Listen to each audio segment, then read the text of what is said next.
नमस्कार दोस्तों। आज मैं आपको महाभारत युद्ध के एक ऐसे योद्धा के बारे में बताने जा रहा हूँ जो महाभारत युद्ध में शामिल तो नहीं हो सका, लेकिन उस युद्ध का साक्षी अवश्य बना।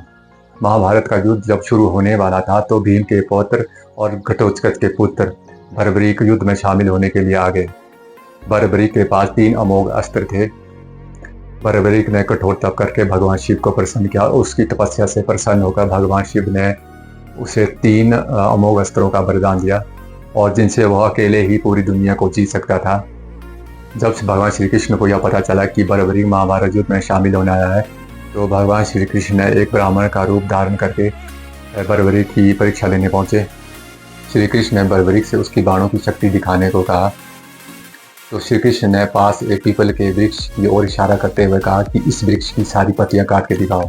तो बर्बरीक ने ध्यान किया और एक बाण छोड़ा। उस बाण से वृक्ष की सभी पत्तियों में छेद हो गया। तो श्री कृष्ण भगवान ने एक पत्ता अपने पाँव के नीचे झुलवा के रखा था, तो बाण नीचे आकर भगवान श्री कृष्ण के पैर के चारों ओर मंडराने लगा। तब भगवान श्री कृष्ण को अपना पाँव हटाना पड़ा और उस बाण ने उस छिपे हुए पत्ते में भी छेद कर दिया। इसलिए भगवान श्री कृष्ण ने बर्बरीक से पूछा कि वह युद्ध में किसका साथ देगा। माता हिडिंबा ने बर्बरीक को शिक्षा दी थी कि सदैव कमजोर और सताए गए लोगों का साथ देना, सत्य और धर्म की रक्षा करना और शक्ति और वरदान पर कभी अहंकार मत करना और जो वचन दोगे और उसे अवश्य निभाना। और इन्हीं शिक्षाओं से प्रभावित होकर बर्बरीक ने यह प्रण लिया कि वह सदैव हारने वाले और कमजोर पक्ष का साथ देंगे, क्योंकि भगवान श्री कृष्ण समझ गए थे कि अगर बर्बरीक इस युद्ध में शामिल हुआ तो इस युद्ध का संतुलन बिगड़ जाएगा, क्योंकि बर्बरीक हर बार हारने वाले पक्ष की ओर हो जाएगा और जिससे इस धर्म युद्ध का संतुलन बिगड़ जाएगा। इसलिए भगवान श्री कृष्ण ने युद्ध की मर्यादा और धर्म की रक्षा के लिए बर्बरीक से उसका शीश दान में मांग लिया और बर्बरीक ने हंसते हंसते अपना शीश भगवान श्री कृष्ण के चरणों में समर्पित कर दिया। और कहा जाता है कि जब बर्बरीक ने अपना शीश भगवान श्री कृष्ण के चरणों में समर्पित किया तो भगवान श्री कृष्ण ने प्रसन्न होकर बर्बरीक से वरदान मांगने को कहा। तो बर्बरीक ने इच्छा व्यक्त की कि वह महाभारत के युद्ध को देखना चाहता है, लेकिन वह उस युद्ध का हिस्सा नहीं बनेगा। तो भगवान श्री कृष्ण ने बर्बरीक का शीश युद्ध का साक्षी बनाने के लिए कामरू पर्वत, जिसे आजकल कमरू नाग पर्वत भी कहा जाता है, स्थापित कर दिया और जहां से वह संपूर्ण कुरुक्षेत्र के युद्ध को देखता रहा। कहा जाता है कि बर्बरीक ने जब अपना शीश भगवान श्री कृष्ण को दान कर दिया था, तो बर्बरीक ने भगवान श्री कृष्ण से यह भी वरदान मांगा था कि उनके वह 3 अमोघ बाण, जिनसे वह संपूर्ण युद्ध को पल भर में समाप्त कर सकता था, को किसी सुरक्षित स्थान पर रखा जाए।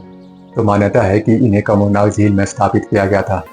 और महाभारत का युद्ध समाप्त होने के बाद भगवान श्री कृष्ण ने बर्बरीक से प्रश्न किया कि तुमने संपूर्ण महाभारत देखा है, तो मुझे बताओ तुम्हें इस युद्ध में किसकी वीरता सबसे अधिक लगी और किस योद्धा ने सबसे अधिक योद्धाओं का वध किया।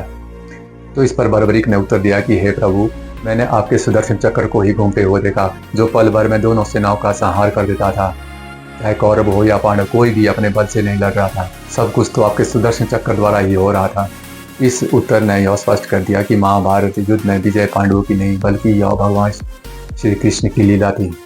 भगवान श्री कृष्ण ने बर्बरीक को आशीर्वाद दिया कि वे कलयुग में भी उनके ही स्वरूप के रूप में पूजे जाएंगे। और युद्ध उपरांत पांडवों ने बर्बरीक के बलिदान और शीश की महिमा को स्वीकार करते हुए इसे सुरक्षा और सम्मान के लिए कमरूनाग झील में रखा गया। और इसलिए आज भी कमरूनाग देवता भगवान श्री विष्णु के स्वरूप के रूप में पूजे जाते हैं। और मान्यता है कि समय के साथ साथ यह शीश धरती के गर्भ में समा गया और राजस्थान के खाटू नामक स्थान पर प्रकट हुआ। खाटू के एक ग्रामीण को बर्बरीक ने स्वप्न में दर्शन दिए और कहा कि उनका शीश भूमि के भीतर है। जब उस जगह को खोजा गया तो वहां एक शीश निकला और उसी स्थान पर भव्य खाटू श्याम मंदिर का निर्माण किया गया। तो इस प्रकार हिमाचल प्रदेश में कमरूनाग को भगवान श्री कृष्ण के स्वरूप भगवान विष्णु के रूप में पूजा जाता है और राजस्थान में भगवान श्री कृष्ण के श्याम रूप यानी खाटू श्याम के रूप में पूजा जाता है।